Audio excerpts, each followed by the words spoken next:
Assalamualaikum warahmatullahi wabarakatuh. Innal hamdalillah nahmaduhu wa nasta'inuhu wa nastaghfiruhu wa nastahdihi wa na'udzu billahi min shururi anfusina wa sayyiati a'malina. Man yahdihillahu fala mudilla lahu wa man yudlil fala hadiya lahu. أشهد أن لا إله إلا الله وحده لا شريك له وأن محمدا عبده ورسوله.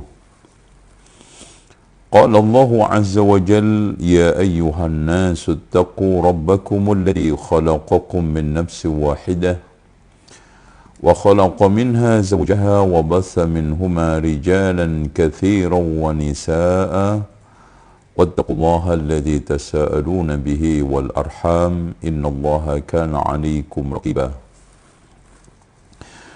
وقال عز وجل يا أيها الذين آمنوا اتقوا الله حق تقاته ولا تموتن إلا وأنتم مسلمون. وقال عز وجل يا أيها الذين آمنوا اتقوا الله وقولوا قولا سديدا يصلح لكم أعمالكم ويغفر لكم ذنوبكم ومن يطع الله ورسوله فقد فاز فوزا عظيما. فإن خير الحديث كتاب الله وخير الهدي هدي محمد صلى الله عليه وسلم وشر الأمور محدثاتها وكل محدثة بدعة وكل بدعة ضلالة وكل ضلالة في النار.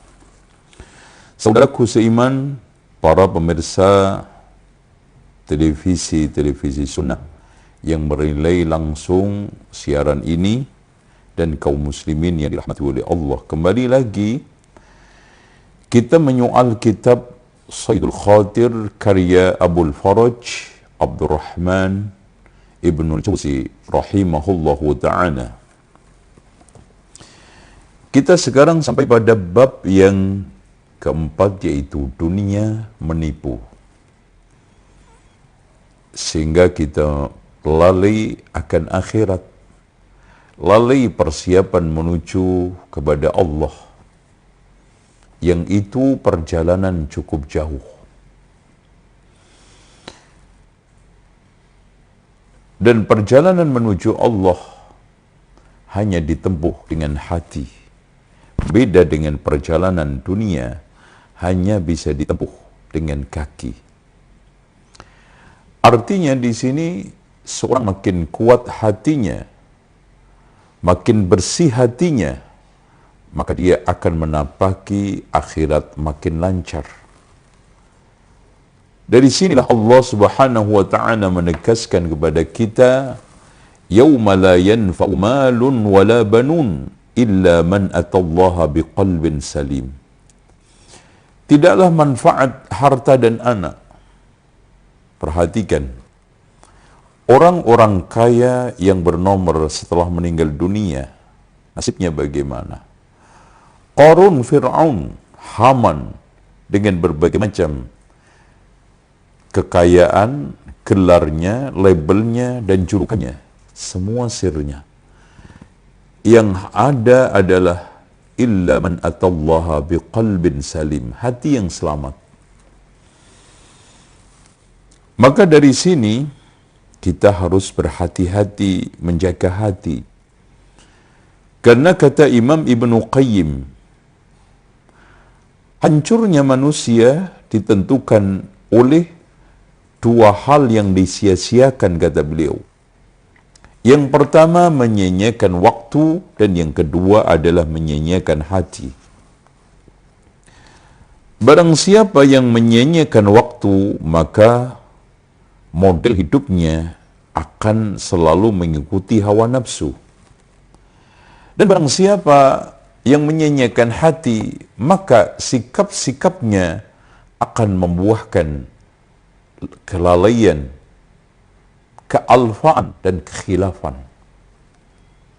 Maka di sini menyanyiakan waktu akan mengikuti hawa nafsu, menyanyiakan hati akan membuahkan sikap lalai. Oleh karena itu, kita mulai masuk Qala al-muallif rahimahullahu ta'ala, man tafakkara fi awaqibid dunya. Subhanallah. Barang siapa yang memikirkan dengan baik akibat cinta terhadap dunia. Ya. Kata beliau, akhadal hadra, dia akan waspada. Betul. Karena dunia dan hiruk pikuknya itu cenderung melalikan.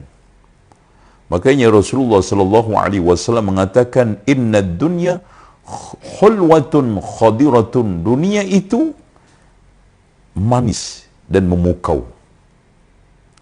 Ya, manis memukau, ya. Wa inna Allaha mustakhlifukum fiha.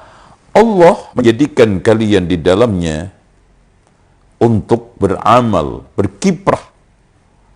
Fanadirun bimada ta'malun. Allah memperhatikan apa yang kalian lakukan. Makanya Rasulullah melanjutkan, fattaqud dunya wattaqun nisa. Waspadalah terhadap dunia dan waspadalah terhadap perempuan. Fa inna awwala fitnati Bani Israel kanat fin nisa. Karena pertama kali fitnah yang menimpa Bani Israel itu ada di dalam perempuan. Apalagi perempuan zaman sekarang, nas'alullah al-afiyah. Taib. Kewaspadaan kita terhadap fitnah dunia membuahkan kita akan selalu bersiap menuju akhirat. Karena dunia ini, kata Rasulullah sallallahu alaihi wasallam, kun fid dunya ka'annaka gharibun. Hiduplah di dunia ini seperti perantau. Aw abiru sabil, mampir. Ya. Hanya sekedar kita perantau, dan perantau itu mental utamanya, biarpun di Jakarta ngelandang, yang paling penting pulang kampung keren. Biarpun di dunia ini hidup asal apa adanya, yang paling penting kembali kepada Allah. Dengan pengembalian yang baik, bertemu dengan Allah dengan pertemuan yang baik. Dan itu syaratnya, kata Allah. فَمَنْ كَانَ يَرْجُو لِقَاءَ رَبِّهِ فَلْيَعْمَلْ عَمَلًا صَالِحًا وَلَا يُشْرِكْ بِعِبَادَةِ رَبِّهِ أَحَدًا. Barang siapa yang berharap pertemuan dengan Allah dengan pertemuan yang baik, hendaklah beramal soleh dan tidak menyekutukan Allah di dalam ibadahnya dengan siapapun dan dengan apapun. Ibadah hanya murni Allah subhanahu wa ta'ala. Makanya barang siapa yang berfikir dengan cermat akibat cinta dunia, mengikuti dunia, akan membuahkan ad-dunya sijnul mu'min wa jannatul kafir. Dunia itu penjara orang mukmin dan surga buat orang-orang kafir. Artinya serba terikat dengan aturan.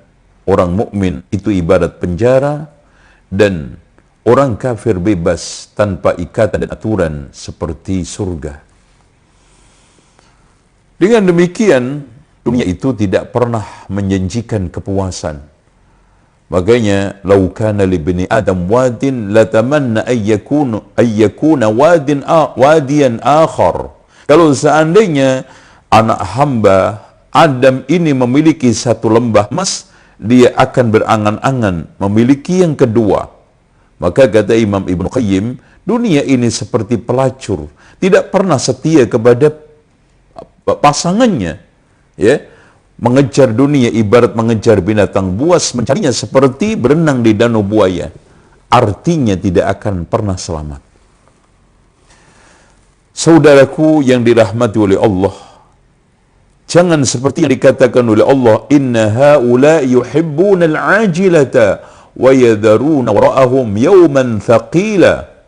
Sesungguhnya mereka-mereka itu hanya mengejar satu keuntungan sesaat, kenikmatan sementara meninggalkan hari-hari yang berat, yaitu hisab. Ya. Bagaimana tidak berat?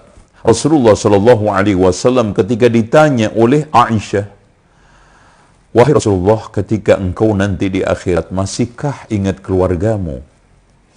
Kata Rasulullah sallallahu alaihi wasallam, adapun di 3 tempat wahai Aisyah, seorang tidak akan ingat siapa-siapa. Yang pertama, ketika ditegakkan timbangan, seorang tidak akan ingat siapa-siapa sebelum tahu persis yang berat adalah kebaikan. Fa amma man thaqulat mawazinuhu fa huwa fi 'ishatir radiyah. Yang keduanya, ketika dibagi catatan amal, seorang tidak akan ingat siapa-siapa sampai mengetahui secara persis catatan amalnya itu diterima dengan tangan kanannya.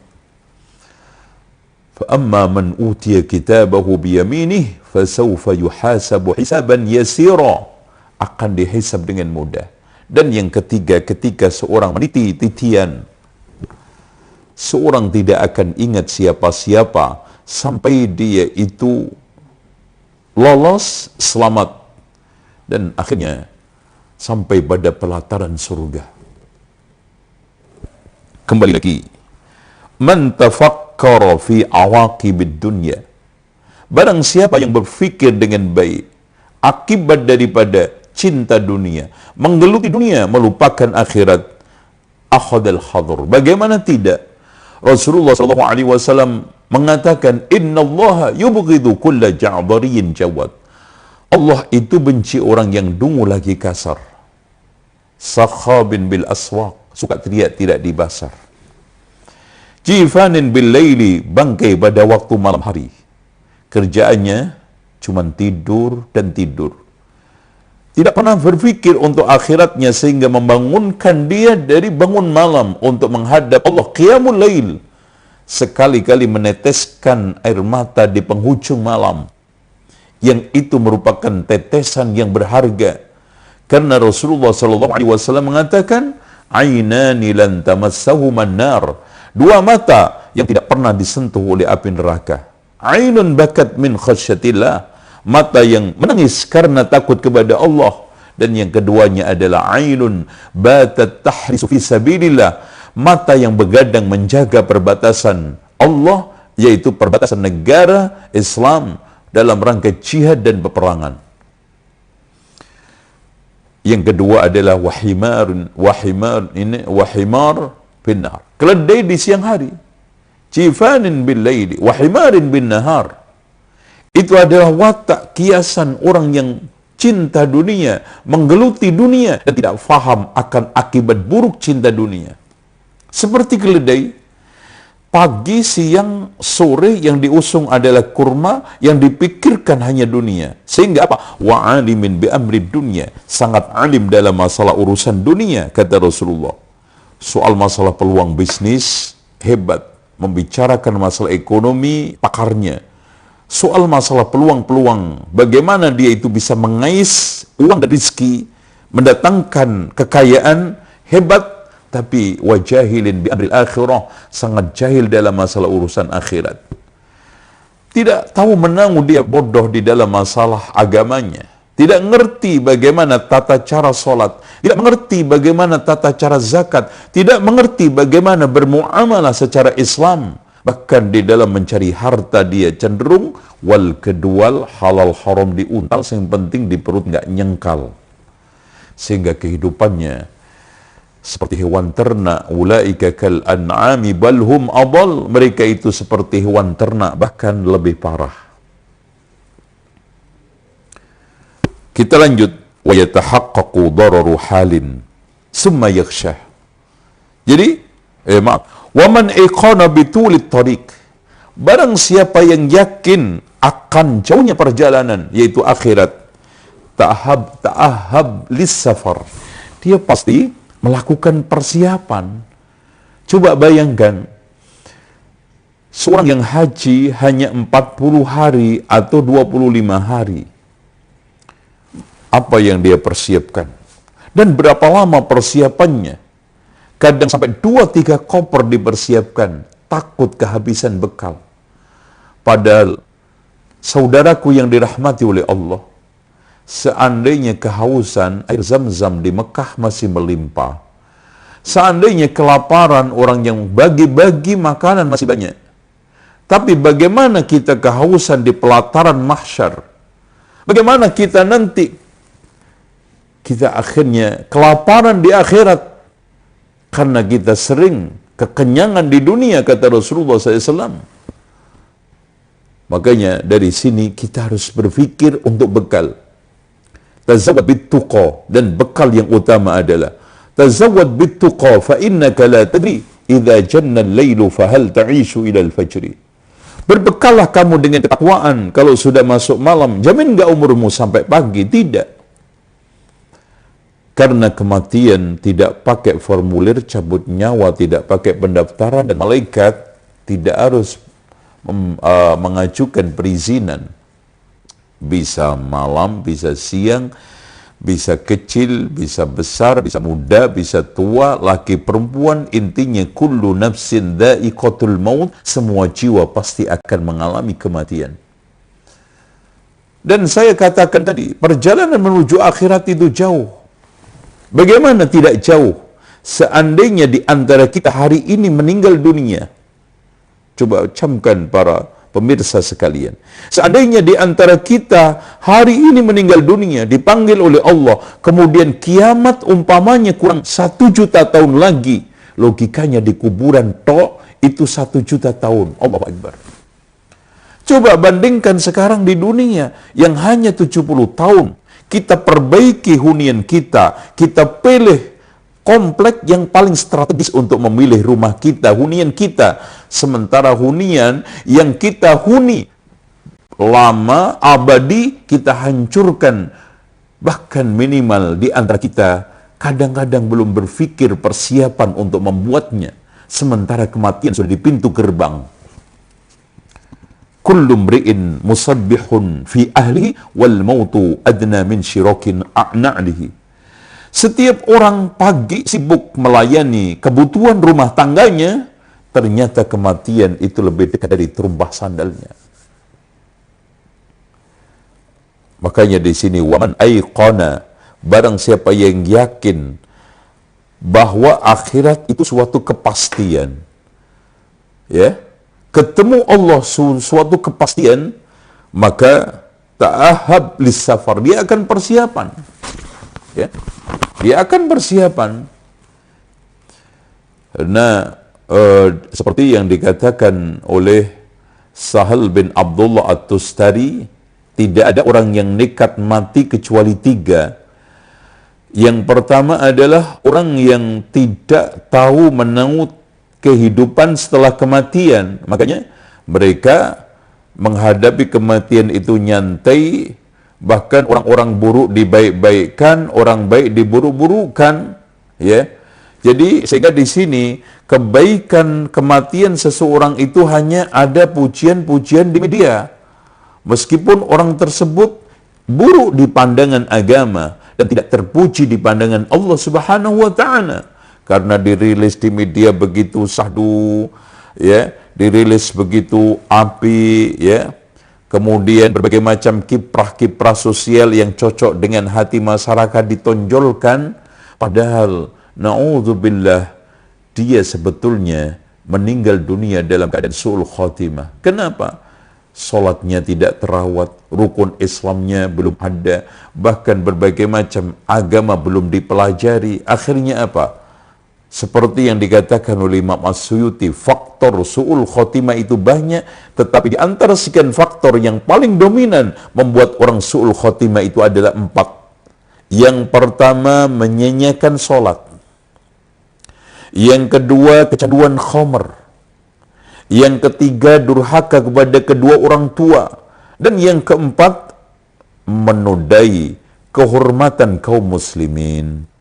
Siapa yang melakukan salah satu di antara 4, maka bisa dipastikan dia su'ul khotimah. Apalagi 4-empatnya, nas'alullahal afiyah.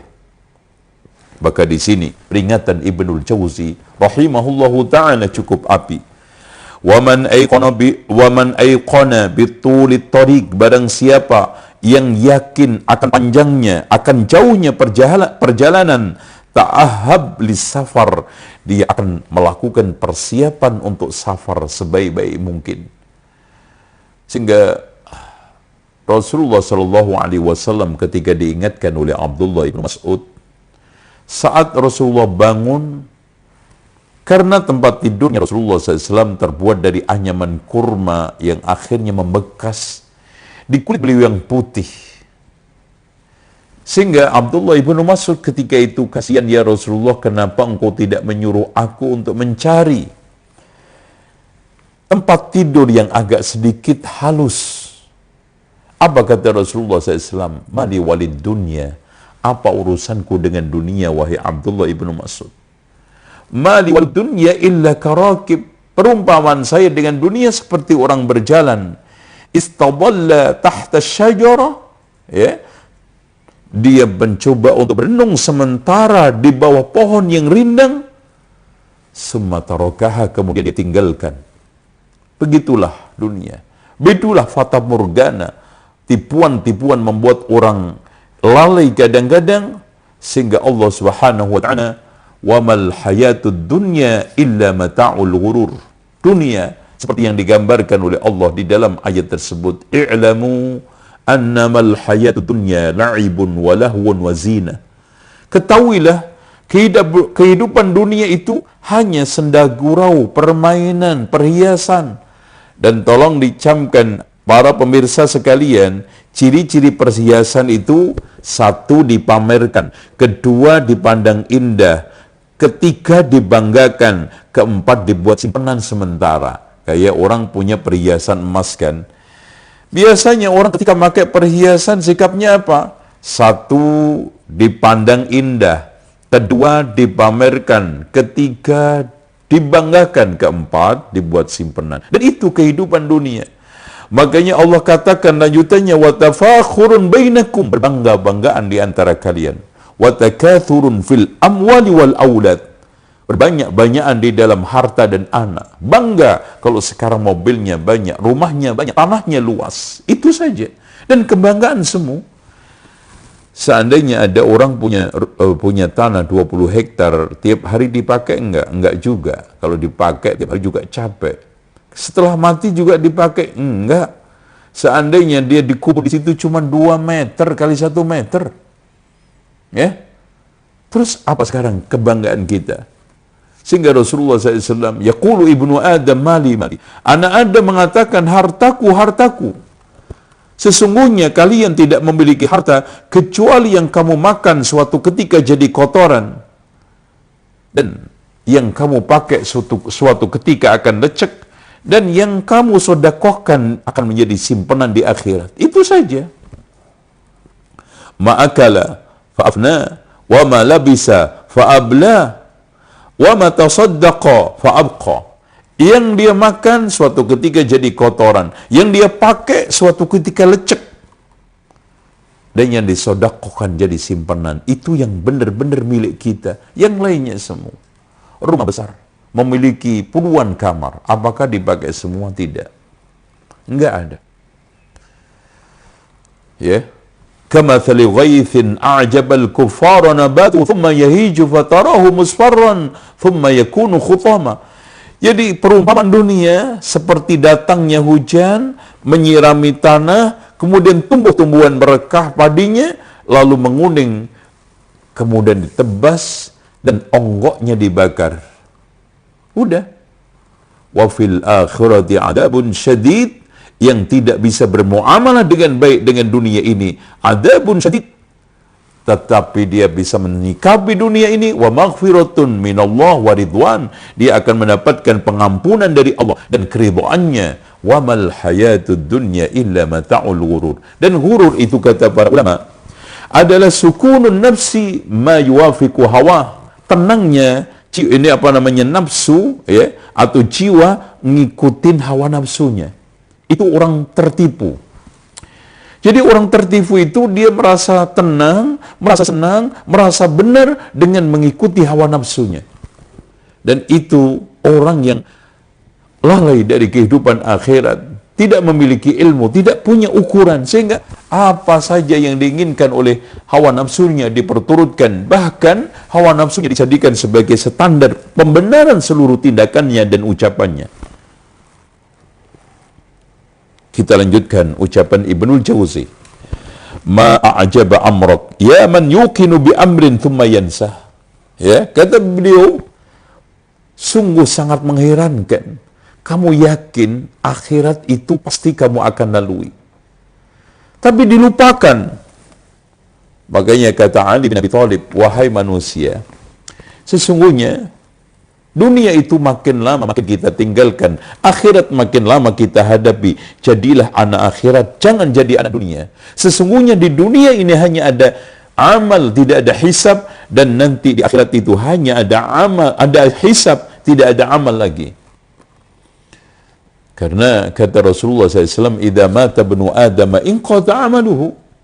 Jika anak Adam meninggal dunia, terputus usahanya, sudah nggak ada lagi. Ya, makanya di sini, ya, ma a'jaba amraka ya man yuqinu bi amrin thumma yansa wa yatahaqqaqu dararu halin. Dan dia itu tahu persis bagaimana nanti resiko-resiko akhirat. Thumma yaghsha, dia tutup-tutupi. Hanya sekedar wa takhshan nasa wallahu ahaqqu an takhsha. Wallahi ya ikhwan, saudaraku yang dirahmati oleh Allah, kita melupakan akhirat, kita kadang-kadang mengecilkan Allah, kedudukan Allah. Akhirnya kita meremehkan Allah. Itu karena semuanya adalah pamrih manusia, takut sama manusia. Padahal harusnya wa amma man khafa maqama rabbih wa nahan nafsa 'anil hawa fa innal jannata hiyal ma'wa. Adapun orang yang takut terhadap Tuhannya, kemudian dia menahan nafsunya, maka dia jannah tempat tinggalnya. Harusnya seperti itu. Tapi gitulah. Sehingga di sini sikap yang terbaik. Seperti yang dikatakan oleh Imam Ibnul Qayyim di dalam kitabnya Al-Fawaid, sumber dari seluruh keburukan itu ada 3, kata beliau. Yang pertama adalah at-ta'alluq bi ghairillah, ketergantungan kepada selain Allah. Dan yang keduanya adalah ta'atul quwwati al-ghadabiyah, mentaati kekuatan marah. Maksudnya marah diikuti. Wa ta'atul quwwati asy-syahwaniyah, mentaati kekuatan syahwatnya. Dari sinilah hancur, keburukan akan mengitari kehidupan dia. Makanya di dalam satu athar hadis Rasulullah SAW, syaraful mu'min qiyamuhu bil lail, kemuliaan seorang mukmin itu ada di qiyamul lailnya. Wa izhu istighna'uhu 'anil nas, dan izzahnya adalah ketidaktergantungan kepada manusia. Ta'alluq, kita butuh wajar di dalam rangka bersosial.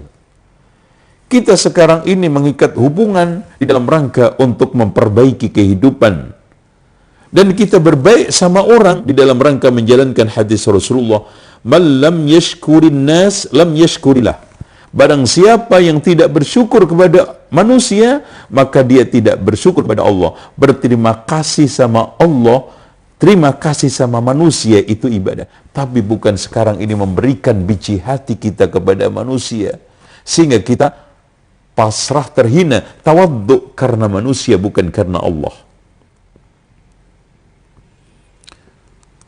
Taghlibuka nafsuka ala ma tadun, bagaimana kamu bisa menangkan jiwa kamu, nafsu kamu dalam hal-hal yang tidak jelas.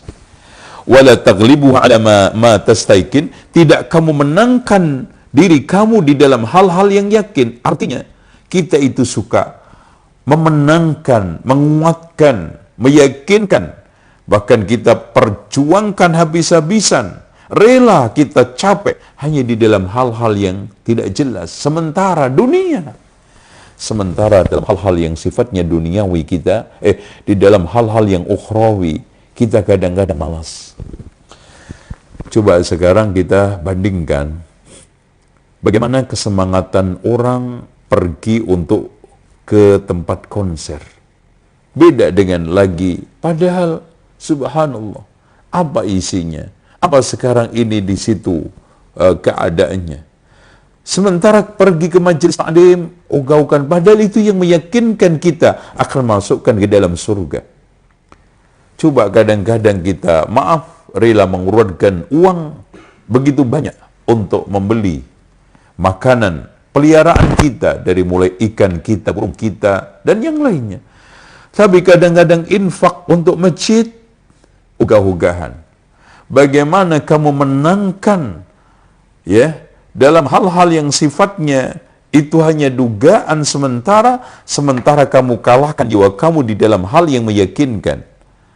Ya, sedekah adalah meyakinkan Anda untuk masuk surga. Salat adalah meyakinkan Anda untuk masuk surga. Datang ke masjid meyakinkan Anda untuk dekat kepada Allah. Datang ke tempat maksiat menjauhkan kepada Allah. Tapi perhatikan, kita sering memenangkan diri kita untuk hal-hal yang sifatnya maksiat, tetapi kita sering kalahkan diri kita untuk meraih sesuatu yang baik, abadi, meyakinkan, yaitu surga jannah. Ajabul ajaib, ini yang ajaib sekali. Sururuka bighururika, ya. Kamu merasa nyaman dengan ketertipuan kamu dengan dunia. Banyak orang sekarang ini nyaman dengan maksiatnya, nyaman dengan tidak sholatnya, nyaman dengan jauhnya kepada Allah Subhanahu wa taala, nyaman dia tidak berhijab. Padahal subhanallah, itu semuanya adalah ghurur. Dan ghurur itu apa? Sukunun nafsi ala ma tuwafiqu hawa. Tenangnya jiwa untuk mengikuti hawa nafsunya. Ya. Dan tolong dicamkan, jangan sekali-kali kita meremehkan maksiat. Ikhwah sekalian, Adam itu terusir dari surga hanya dengan makan satu buah loh. Ya. Coba. Iblis dikutuk oleh Allah menjadi makhluk terlaknat sampai kiamat hanya menolak sujud. Makanya iblis ketika melihat orang yang sedang sujud, dia mengadu penuh dengan penyesalan, ya wailah, celaka saya. Umirtu bis sujud fa abaitu waliyan nar. Saya diperintahkan untuk sujud, kemudian saya membangkang, bagi saya neraka. Sudah. Apalagi innamal a'malu bil khawatim. Coba perhatikan. Sekarang Bapak Ibu sekalian puasa, dari pagi memperbaiki puasanya, tiba-tiba menjelang maghrib makan, batal nggak dari amalan dari pagi sampai maghrib? Batal. Kita sholat penuh dengan kebaikan, kekhusyuan, sunnahnya kita sempurnakan, ruku sujudnya kita perbaiki, syarat rukunya kita sempurnakan. Sebelum salam kita kentut, hilang nggak semuanya? Hilang. Jadi jangan meremehkan seorang wanita disiksa oleh Allah hanya karena kucing. Tapi kita juga supaya optimis, jangan kita meremehkan kebaikan. Innamal a'malu bil khawatim. Coba perhatikan, ada seorang yang dijadikan perebutan malaikatul adab dengan malaikat rahmat, yang hijrah menuju suatu tempat habis membunuh 100 orang yang belum beramal apa-apa. Akhirnya Allah masukkan surga. Begitu juga bagaimana sang pelacur yang memberi minum anjing. Intinya kita harus perhatikan nasib akhir kita. Innamal a'malu bil khawatim. Dan fa inna rajul, kata Rasulullah SAW, la yatakallamu bil kalimah la yahwi biha balan, ya, la yalqa biha balan. Dia tidak sadar bahwa kalimat itu berbahaya, yahwi biha ila qa'ri jahannam, menghempaskan dia ke neraka jahannam. Maka di sini sururuka bighururika. Banyak sekarang memang hidup ini melenakan, apalagi kita sudah terlena dengan suasana kenyamanan harta, ya, umpamanya nyaman dengan korupsinya di kantor, apa-apa serba dimudahkan, kemudian nyaman dengan fitnah-fitnah jabatan yang dia miliki. Padahal hadirin ini ikhwah sekalian, semuanya itu akan dihisab oleh Allah Subhanahu wa taala. Kita sering bersikap ZN zaman now, ya, zona nyaman zaman now. Nyaman dengan selama ini tidak sholat pun saya diberikan kaya oleh Allah, nggak sholat pun badan saya sehat, gitu kan. Ini semuanya adalah istidraj. Itu namanya, kata Imam Ibnul Jauzi, sururuka bi ghururika. Kamu merasa nyaman dengan ketertibuan kamu di dunia ini. Wasahwuka fi lahwika. Kelalaian kamu di dalam senda gurau kamu, amma qad khubbi alak, dengan sesuatu yang mungkin disembunyikan oleh Allah dalam waktu dekat. Oke, Anda nyaman dengan harta yang begitu melimpah, karir yang begitu menanjak, prestasi yang begitu hebat, ternyata tiba-tiba Allah berikan penyakit.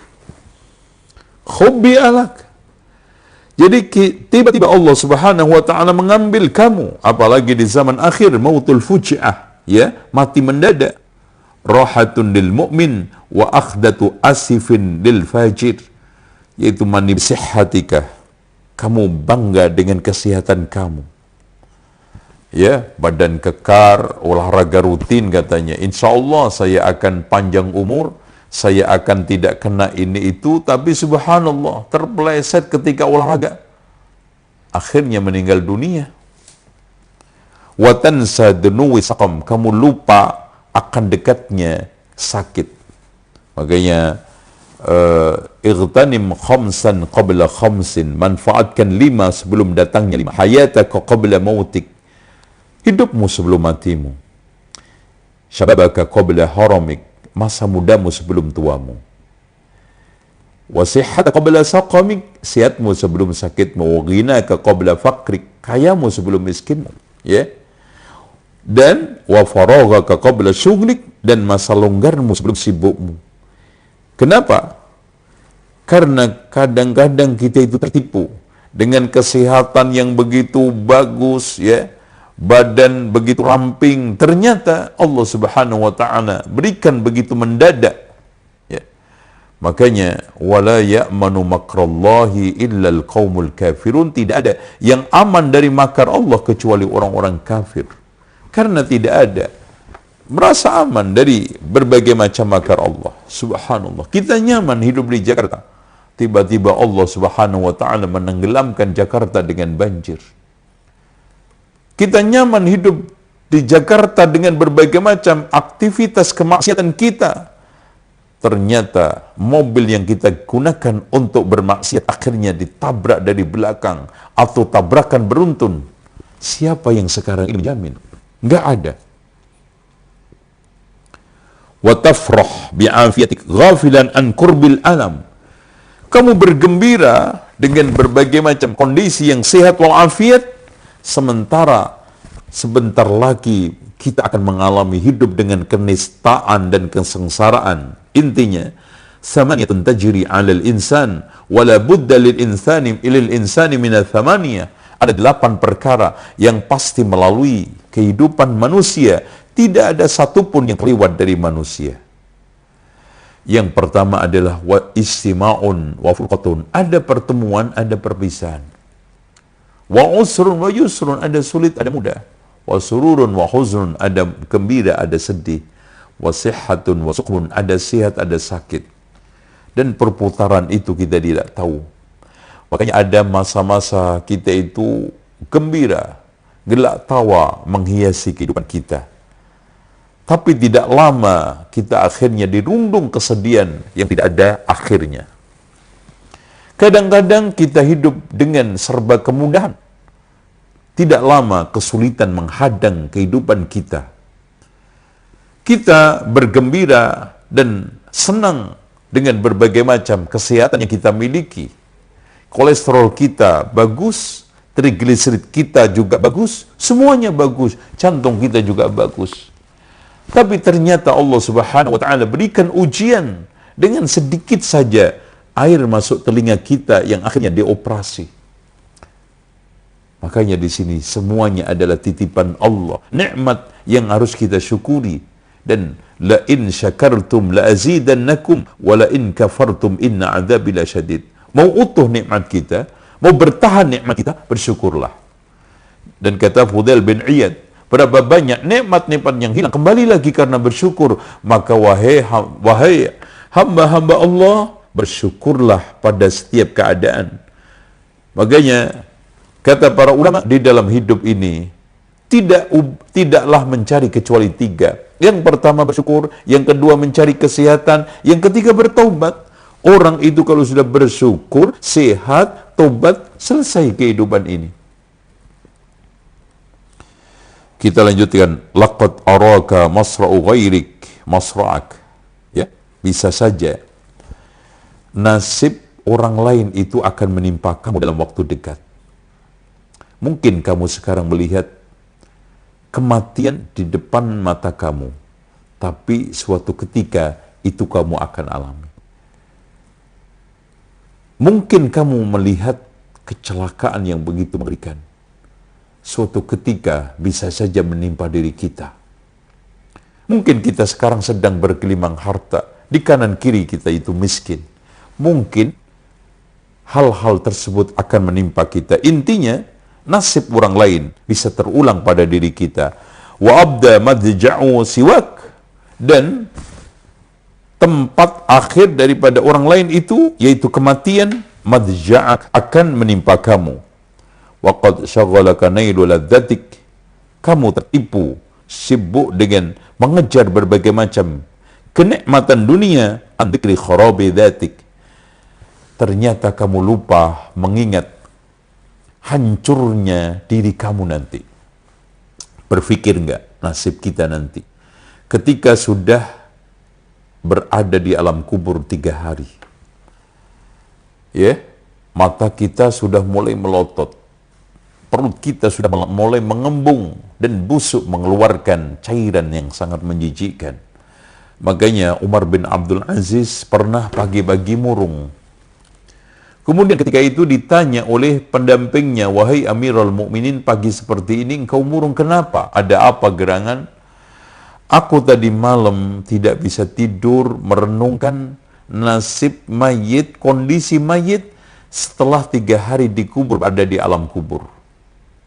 Saya bayangkan matanya melotot, keluar, kemudian mengeluarkan cairan nanah, campur darah yang sangat menjijikkan. Badan-badannya sudah mulai mengembung, membusuk. Kemudian perutnya sudah mulai melembung dan mengeluarkan kotoran-kotoran yang sangat menjijikkan. Kemudian tidaklah lama Umar bin Abdul Aziz setelah itu pingsan.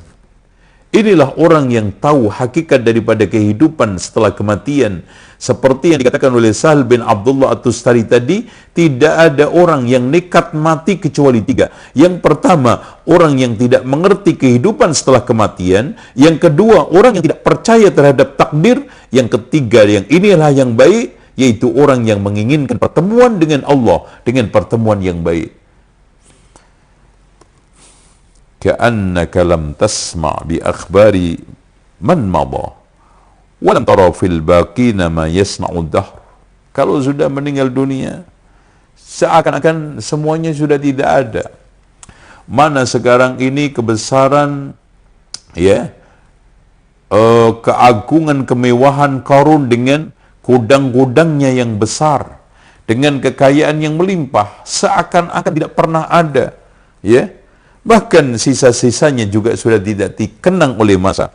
Wa in kunta la tadri fatilka diyaruhum mahaham mahal rihi ba'daka wal qabru.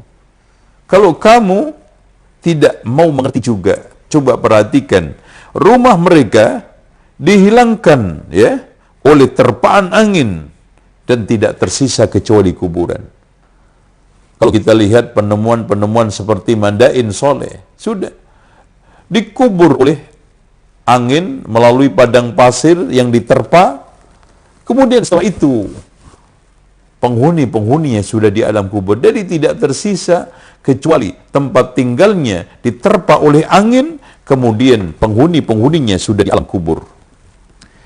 Kam ra'aita sahiba manzilin ma nazala lahdahu hatta nuzil. Ya, berapa banyak, Masya Allah, orang yang membikin rumah megah, belum sempat dipakai, yang di tempat tinggali adalah liang lahatnya. Wa kam syahata wali qasrin, berapa banyak kita melihat orang yang memiliki istana yang megah, waliyahu aduhu lamma uzil.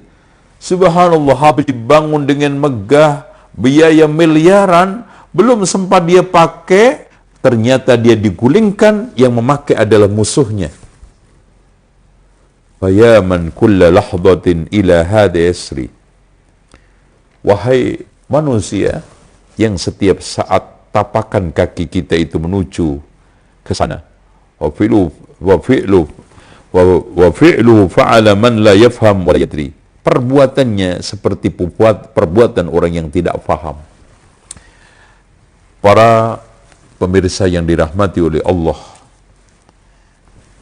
kita hanya melangkahkan kaki imma ke surga atau ke neraka. Coba perhatikan. Umurmu sudah mulai menua, ya. Kemudian lihat uban kita di rambut, di atas kepala sudah memenuhi semuanya. Kulit sudah mulai keriput, tampang kita menua bak ceruk purut, dan kekuatan kita sebentar lagi pelan-pelan menyusut, bahkan urat nadi kita tidak akan berdenyut, dan sebentar lagi kita akan dikubur di padang rumput. Wa kaifa tanamul ain wa hiya qariratun wa lam tadri min ayyil mahallaini tanzil. Bagaimana mata ini bisa tenang tidur sementara kita ini belum tahu di mana nanti akhirnya kita itu bertempat tidur. Apakah tidur di surga atau di neraka, kata Imam Ibnul Jauzi.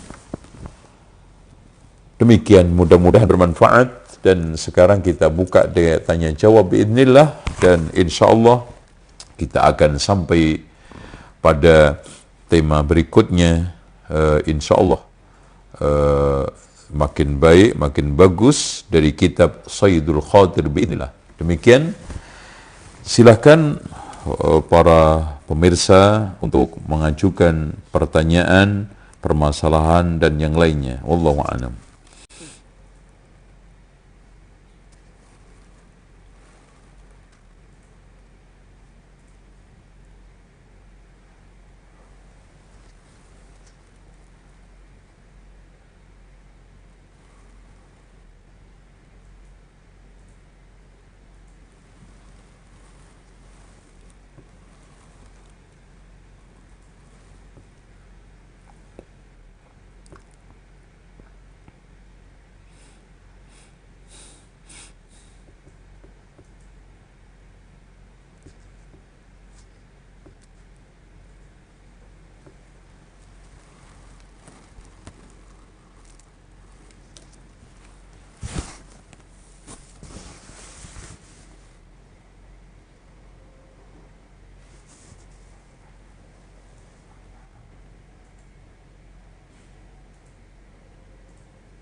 Ya. Assalamualaikum Ustaz. Ya. Mohon nasihatnya Ustaz terkait sholat. Bila mana sholat seseorang saat dihisab dalam kondisi baik, amal ibadah lain dianggap baik. Yang menjadi pertanyaan adalah bila mana saat membaca Al-Fatihah, yang mana surat tersebut masuk dalam rukun sholat, banyak kesalahan.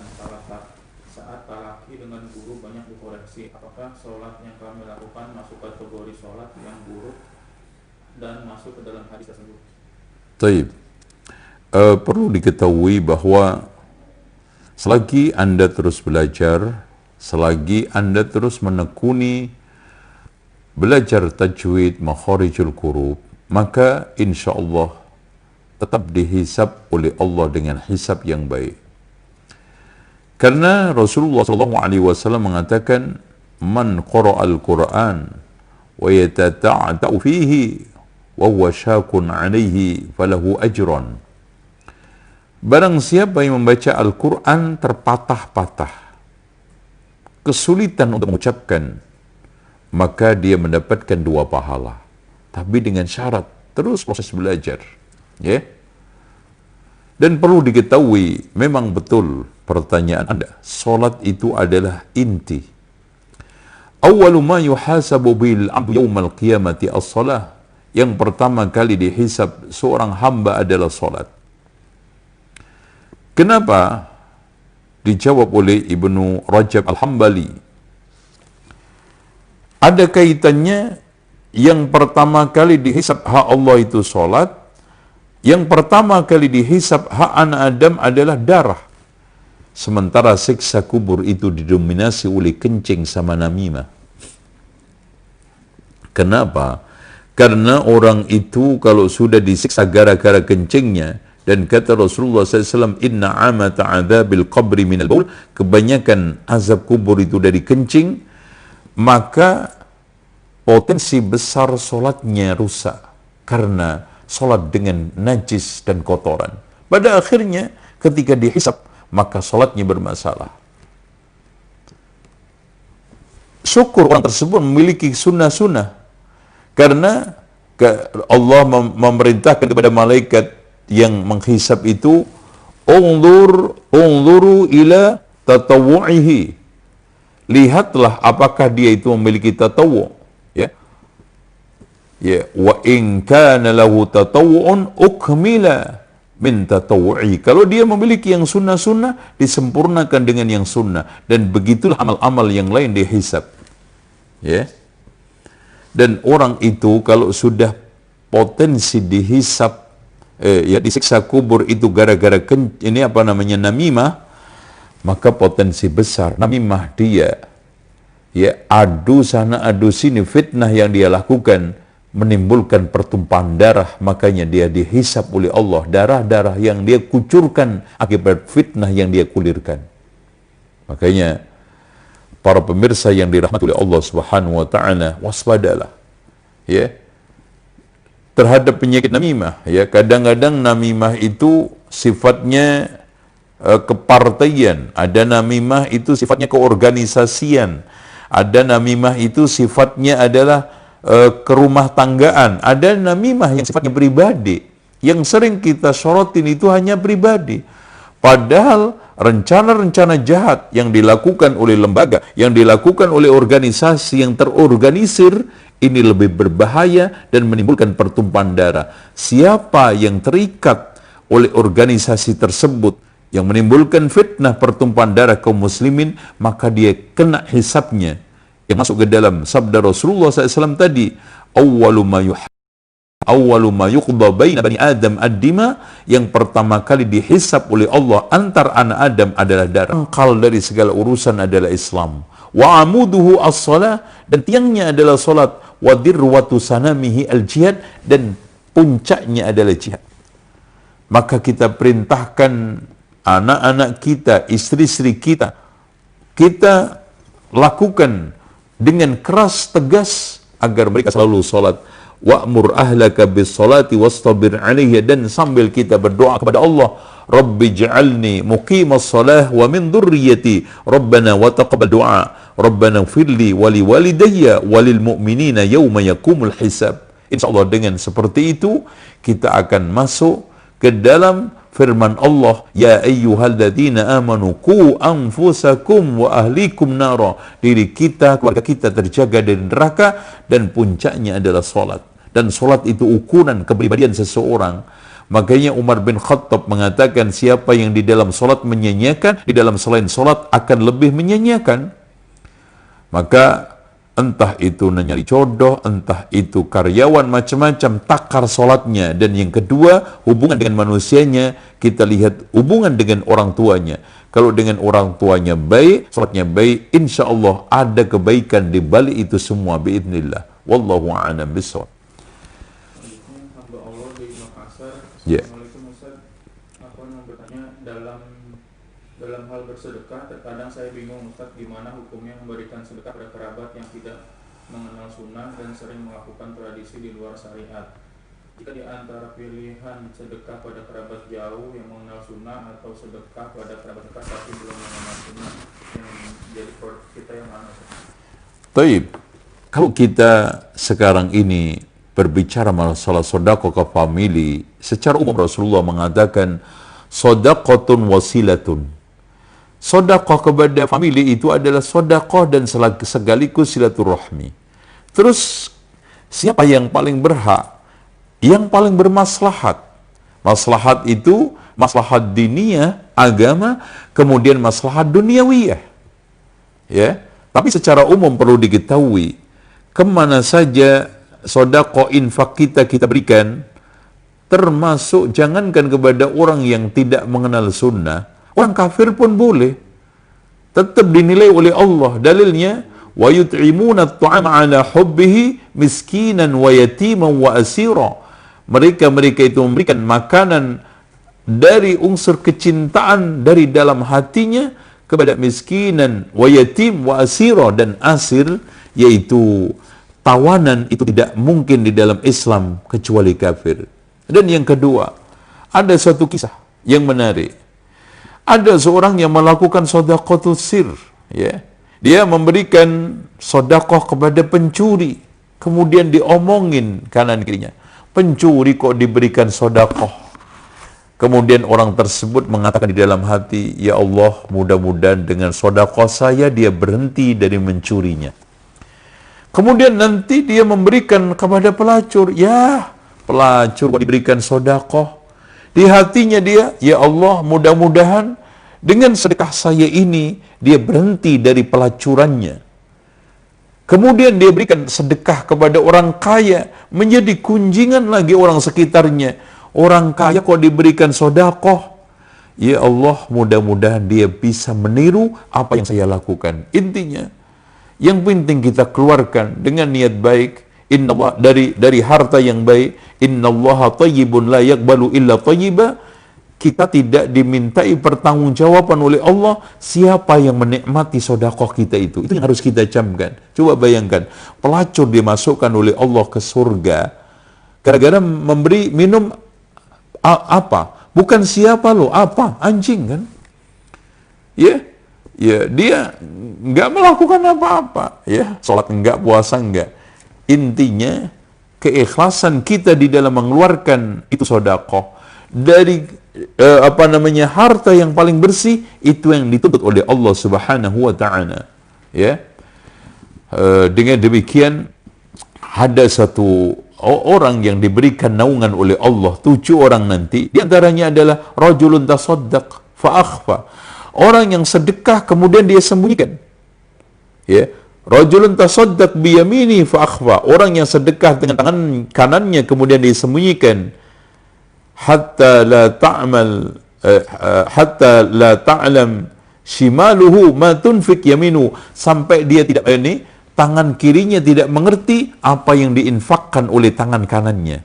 Artinya saking rapinya, saking tertutupnya, ibarat kalau seandainya tangan ini saling bisa mengetahui dan melihat, nggak mungkin nggak tahu kan gitu.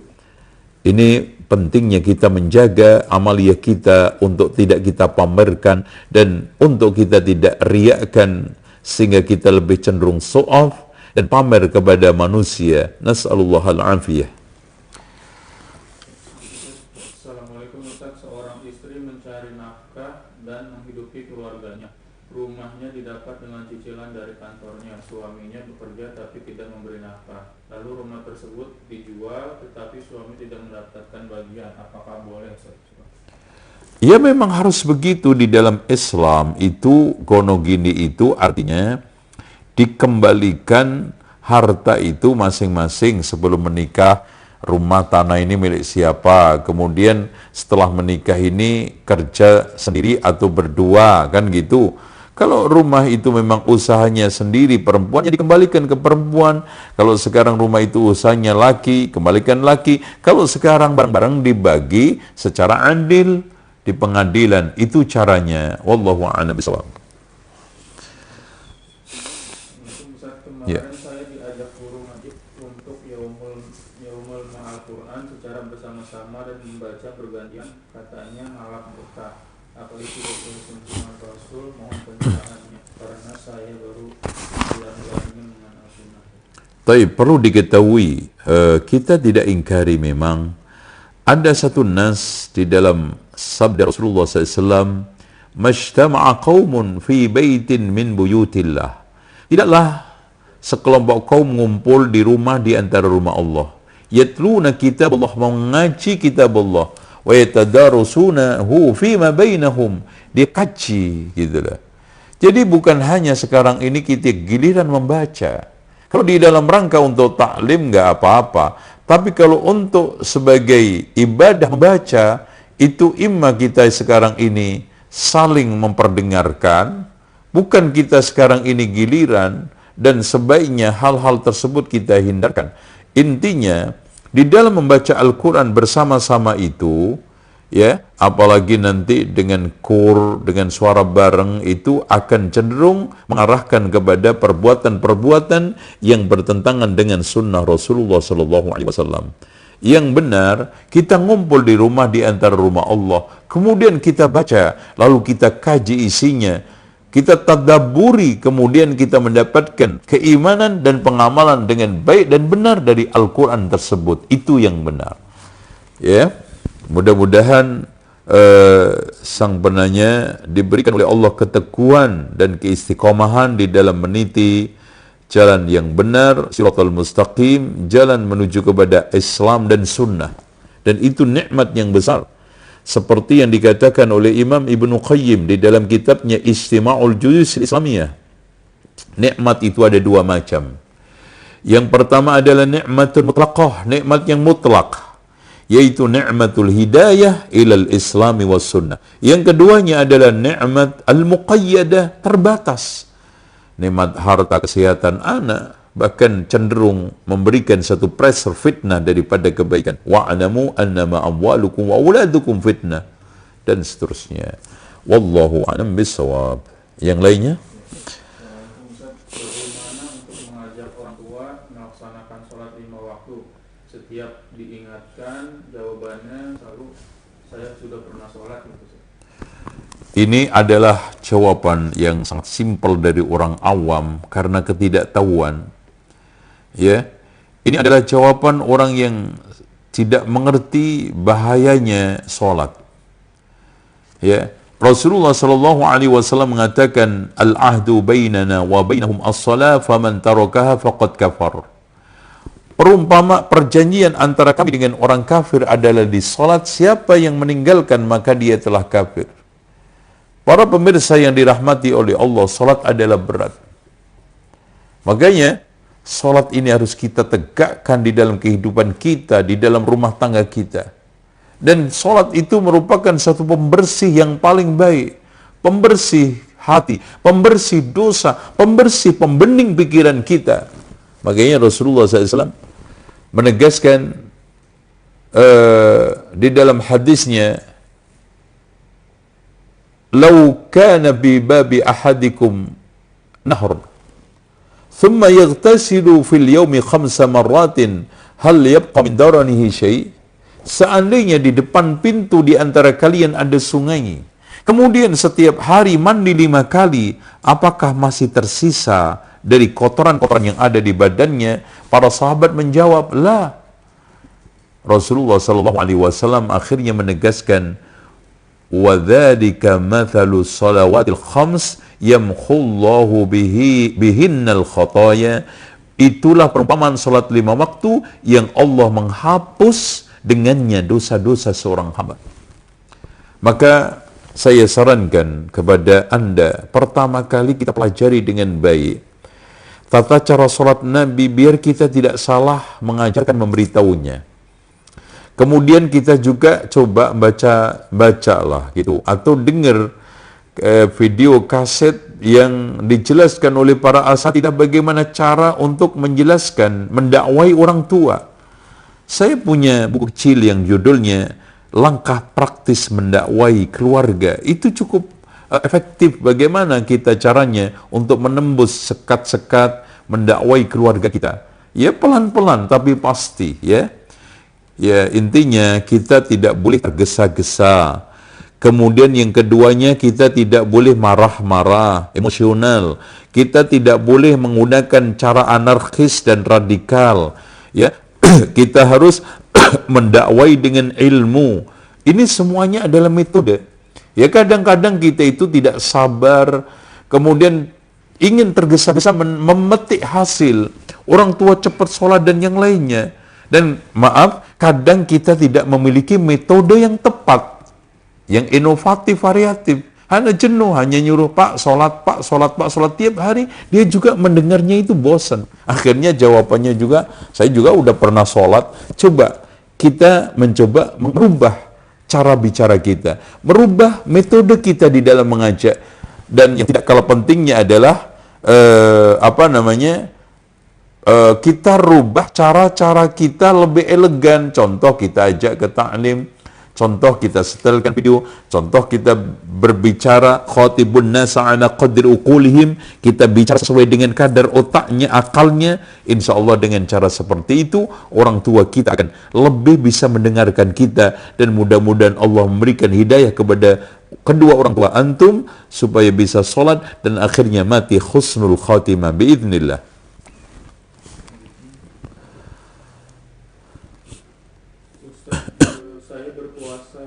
Saya berpuasa tarawih juga sholat 5 waktu, tapi tidak bayar zakat fitrah, niku pripun pahalanya? Insya Allah Anda mendapatkan pahala puasa sempurna. Bahkan Anda bukan tidak berdosa, bukan hanya tidak berdosa, Anda malah mendapatkan pahala dengan menerima zakat. Nah, coba bayangkan. Makanya Rasulullah SAW jadikan zakat itu tuhratan lis-shaim wa tu'matan lil masakin, pencuci untuk orang yang puasa dan memberi makan untuk orang-orang miskin. Ya, jangankan begitu, ada orang yang datang ke Rasulullah, ya Rasulullah, saya hancur. Kenapa? Saya menggauli istri di bulan Ramadan. Rasulullah SAW kemudian menanyakan, apakah kamu bisa merdekakan budak? Nggak bisa ya Rasulullah. Apakah kamu bisa puasa 2 bulan berturut-turut? Ya, sebulan aja kecolongan ibaratnya. Apakah kamu bisa memberi makan orang 60 miskin? Ya Rasulullah, nggak ada orang yang lebih miskin daripada saya. Akhirnya Rasulullah kasih itu kurma. Coba malah dapat. Jadi insya Allah boten nopo-nopo jenengan puasanipun sempurna, nggih. Ya, dan tidak usah bayar zakat insya Allah, dan bapak malah mendapatkan zakat insya Allah. Jadi mboten usah sedih, mboten usah sekarang ini ngersulo. Insya Allah Allah Subhanahu wa taala pinaringan pahala swarga kanthi sempurna dengan puasa kita karena Allah Subhanahu wa taala. Bismillah wallahu a'lam bishawab. Assalamualaikum, saya mau bertanya bagaimana hukumnya jika seseorang berziarah kubur atau membaca Al-Quran di sana? Rasulullah sallallahu alaihi wasallam mengatakan, la taj'alu buyutakum maqabir. Jangan jadikan rumahmu seperti kuburan. Kenapa? Kuburan itu patutnya adalah sepi, tidak ada unsur ibadah. Dan rumah itu harus makmur dengan berbagai macam peribadatan. Makanya Rasulullah SAW mengatakan, ij'alu min salatikum fi baitikum, jadikanlah bagian dari salatmu itu di rumahmu. Sehingga Rasulullah SAW mengatakan, afdalu salatil mar'i fi baitihi illa al-maktubah. Salat seseorang yang paling bagus itu di rumahnya, kecuali yang wajib. Dengan demikian, jangan dibalik-balik. Di kuburan ditempati salat, malah digunakan sebagai tempat ibadah. Makanya Rasulullah SAW menegaskan, la'natullahi 'alal yahudi wan nasara ittakhadhu qubur anbiya'ih masajid. Semoga Allah mengutuk orang Yahudi Nasara yang menjadikan kuburan para nabi sebagai masjid. Maksudnya bukan masjid yang kita maknai bangunan, tempat ibadah. Ya, karena tempat ibadahnya orang Yahudi Nasara tidak masjid. Artinya kita gunakan untuk ibadah, ya sholat, yang baca Al-Quran. Makanya kita tidak menemukan nas satupun di dalam Al-Quran dan Sunnah akan adanya satu ibadah yang dilegalkan oleh Al-Quran dan Sunnah untuk membaca Quran di kuburan. Kalau seandainya ada, itu hanya pendapat ulama. Dan tolong dicamkan, pendapat ulama itu bukan dalil. Pendapat itu adalah Al-Quran dan Sunnah. Setinggi apapun, jangankan Imam Syafi'i, jangankan Imam Ahmad, Abu Bakar, Umar, ucapannya dibenturkan dengan Al-Quran dan Sunnah. Abdullah ibnu Abbas marah. Hampir-hampir hujan batu turun ke atas kalian. Aku katakan, kalau Allah, qala Rasul, kamu katakan, kamu tentangkan, kamu benturkan dengan ucapan Abu Bakar dan Umar. Seperti itu ya. Wallahu a'lam bishawab. Bolehkah seseorang berpikir bahwa dirinya tidak akan lepas dari maksiat jika masih tinggal di daerahnya, sehingga dia ingin berjihad agar terhindar maksiat? Apakah ini termasuk ke dalam putus asa? Tidak, harusnya seperti itu, bahwa seorang itu harus berpikir bahwa di lingkungan kanan kirinya itu tidak aman dari syubhat dan syahwat, sehingga memunculkan sikap yang dianjurkan oleh Allah, walladzina jahadu fina lanahdiyannahum subulana. Barang siapa yang menjihati dirinya, akan saya tunjukkan jalan-jalan kebaikan. Ya, makanya di sini kata Imam Ibnu Qayyim, ada jihadul syaitan, ada jihadul hawa, ada jihadul dunya. Ini semuanya adalah perlu kita jihati. Dengan demikian, kita di dalam hari-harinya waspada.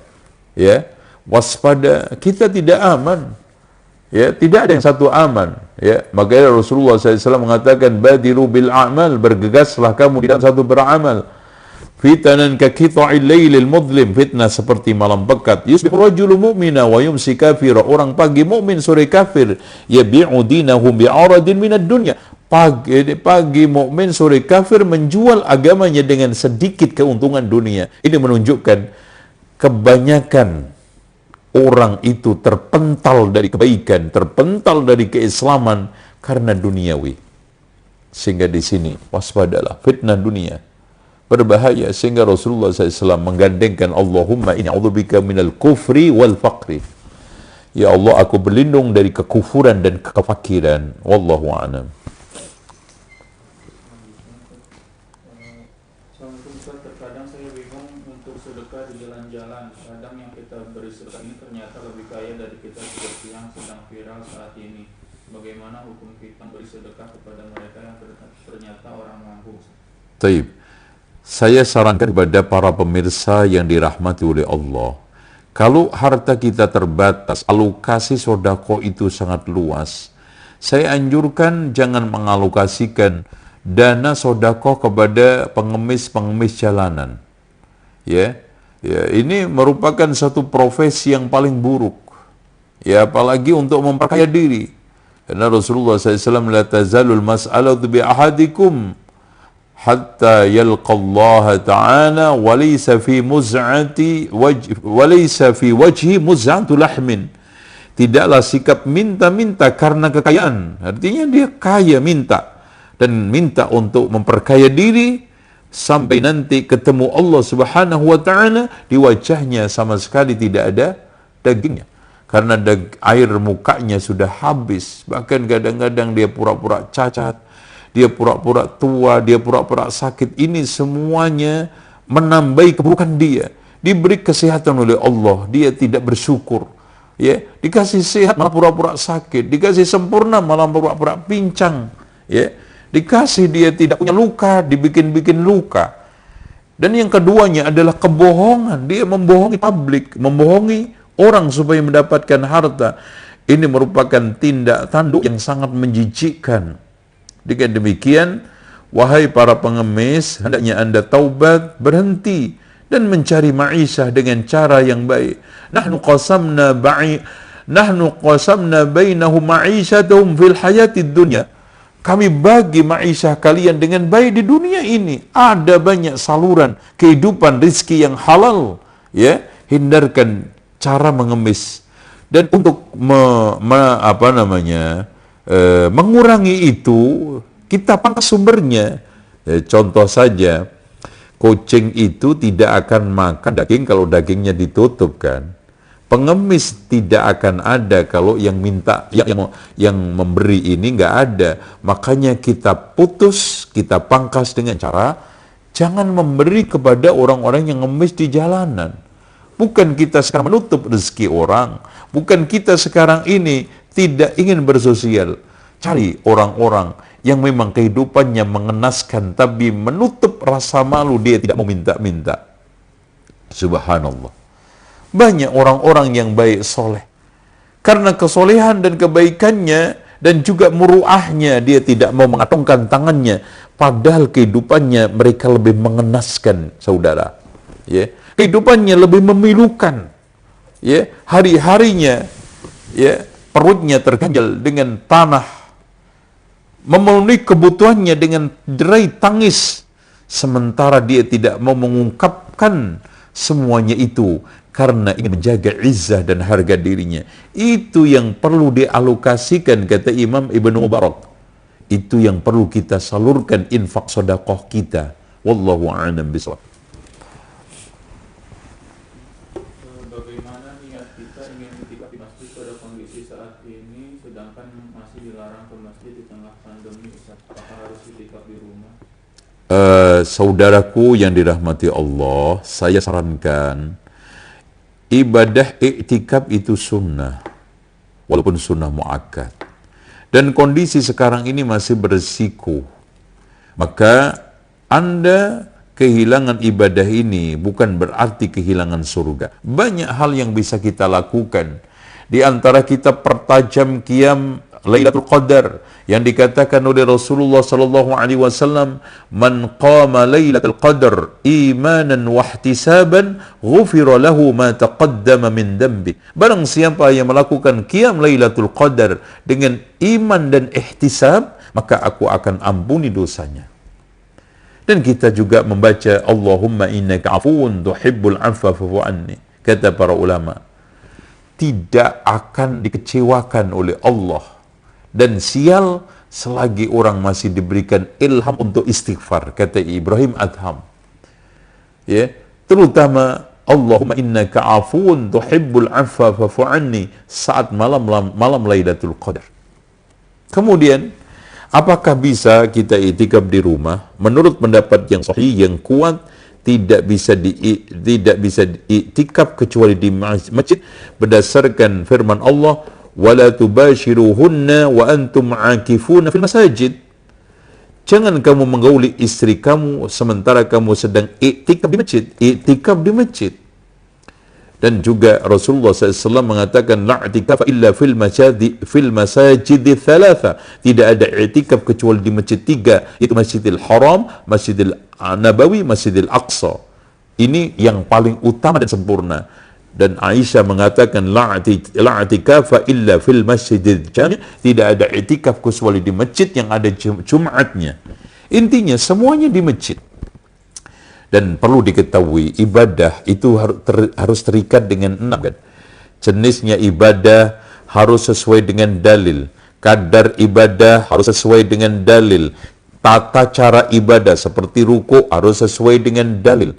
Tempat ibadah harus sesuai dengan dalil. Waktu ibadah harus sesuai dengan dalil. Dan yang tidak kalah penting, sebab yang melatar belakangi ibadah itu harus sesuai dengan dalil. Contoh, tempatnya tawaf di Ka'bah nggak sah meskipun khusyuk bagus tawafnya di Monas. Begitu juga tidak sah sekarang i'tikaf di rumah di pos kamling meskipun khusyuk bagus, bacaan Al-Qur'annya sampai berkhatam berkali-kali.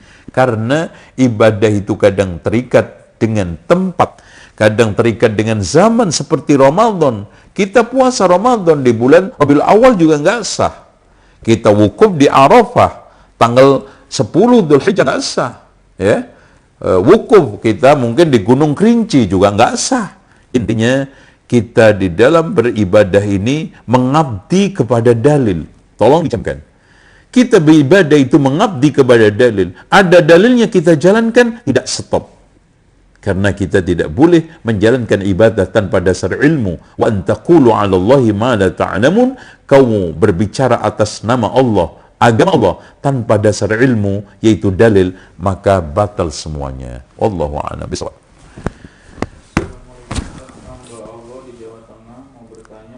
bagaimana kalau kita bertengkar dengan teman, kita sudah berusaha minta maaf tapi tidak dimaafkan, apa yang harus dilakukan? Seorang yang penting kata Rasulullah, kata Allah di dalam surat Al-A'raf, khudil af, maafkan dia. Kalau sudah dia tidak mau menerima, wa'mur bil urfi, perintahlah kebaikan. Artinya kita tegur sapa dengan baik. Tapi kalau juga dia tidak mempan, malah dia berburuk sangka, berburuk tindakan, wa'arid 'anil jahilin, berpalinglah, menjauh. Sesuai dengan saran Allah di dalam surat Al-A'raf ayat 199. Jadi sikap kita dengan teman yang tidak memaafkan, khudil af, maafkan dia. Wa'mur bil urfi, perintahkan kebaikan. Kalau tidak, wa'arid 'anil jahilin, menjauh. Karena Anda bukan malah baik mendekat dia, berteman dengan dia, bahkan kemungkinan akan lebih hancur. Dan al-mar'u 'ala dini khalilihi, orang itu tergantung agama temannya. Wallahu a'lam bishawab. Assalamualaikum Ustaz.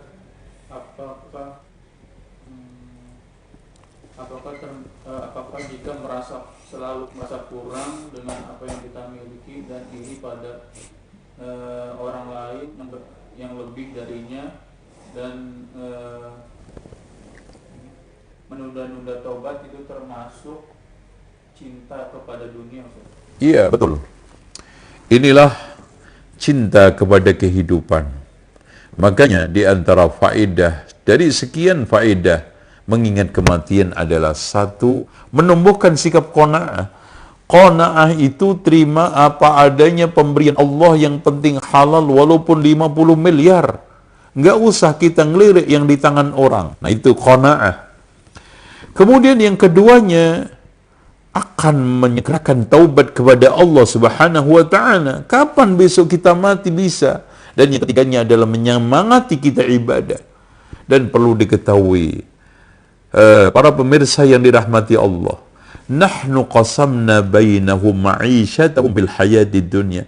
Kami telah bagi dengan baik ma'isyah mereka di dunia ini. Jadi nggak usah kita iri. Tolong diperhatikan, iri kita, benci kita, dorongan-dorongan negatif yang ada pada nikmat orang lain tidak akan menghilangkan nikmat tersebut. Hasad menghilangkan amalia, menghapus dosa kita, membuat banyak penyakit bertengger dalam diri kita aneh-aneh. Dan kita seakan-akan ingkar takdir, karena kita seakan-akan tidak mau percaya, nggak terima orang ditakdirkan kaya raya. Lihatlah diri Anda, jangan melihat diri orang lain. Makanya Rasulullah SAW mengatakan, izhad fi dunya yuhibbukallah. Zuhudlah di dunia, kamu akan dicintai Allah. Washad fi ma indan nas, zuhudlah ada di tangan manusia. Artinya, jangan suka melihat senangnya orang lain, enaknya orang lain. Kamu akan dicintai oleh manusia. Itu caranya, ya. Allahu a'lam. Terkait hadis Abu Dzar, hendaklah kamu mengajak kepada kebaikan dan mencegah kemungkaran. Jika tidak, maka Allah Subhanahu wa ta'ala akan menguasakan atasmu orang-orang paling jahat di antara kamu, kemudian orang-orang yang baik di antara kamu berdoa dan tidak dikabulkan. Ya, apakah ini termasuk dari cinta dunia juga? Ya, itu resiko daripada orang-orang hubbud dunya wa karahiyatul maut. Hubbud dunya wa karahiyatul maut, akhirnya kena penyakit wahan, takut sama manusia, keinginan dunia menggebu-gebu, sehingga apa? Lemah di dalam amar ma'ruf nahi mungkar, lemah di dalam menyampaikan kebenaran. Akhirnya orang-orang buruk dikuasakan oleh Allah, menguasai orang-orang baik. Dan akhirnya nasallallahu al-afiyah, doa kita tidak dikabulkan oleh Allah karena kita membiarkan kemungkaran, karena kita diam terhadap kemungkaran padahal mampu. Makanya minimal kata Rasulullah SAW, man ra'a minkum mungkaran falyughayyir biyadi. Barang siapa yang melihat kemungkaran, hendaknya rubah dengan tangannya. Fa illam yastati' fa bilisani. Kalau tidak mampu dengan lisannya, wa illam yastati' fa biqalbi. Kalau tidak mampu, kita tunjukkan kebencian terhadap maksiat tersebut di dalam hati kita. Itu minimal.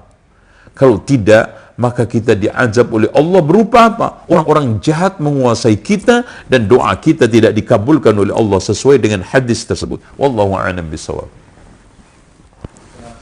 Assalamualaikum Ustaz, saya ingin bertanya bagaimana cara akikah sesuai sunnah. Taib. Akikah itu berasal dari kalimat aqqa ya'uqu yang artinya putus. Makanya uququl walidain, durhaka kepada orang tua karena memutuskan silaturahmi dengan orang tua. Kenapa dikatakan putus? Karena memutus leher kambing, dialirkan darahnya, disembelihkan untuk anak yang lahir ketika sudah masuk 7 hari. Dan kita tidak boleh ya satu sapi kita buat untuk 7 bayi.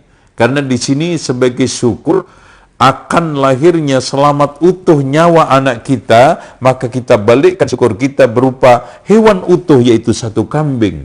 Yaitu ya. Terus kemudian tata caranya, 1, kita sembelih pada hari ke-7. Umpamanya lahirnya Senin, Selasa, Rabu, Kamis, Jumat, Sabtu, Ahad, itu sudah disembelih ya. Kemudian kalau bisa diberi nama anak kita pada hari ke-7 itu, karena Rasulullah SAW mengatakan kullu mauludin murtahidun bi'aqiqatihi, setiap anak itu tergadai oleh akikahnya, yudbah yaum sabi', disembelih pada hari ke-7, wa yuhallaq, dicukur rambutnya, kemudian ditimbang, disedekahkan seberat timbangan berupa emas, kemudian wa yusamma, diberikan nama anak tersebut. Di dalam lafaz lain dikhitan. Kalau bisa 4 itu dilakukan pada umur tersebut, maka itu bagus. Tapi kalau khitan tidak memungkinkan, maka ditunda nanti, tidak mengapa. Intinya harus sebelum balik sudah dikhitan. Karena khitan buat laki itu wajib, buat perempuan itu adalah sunnah. Kemudian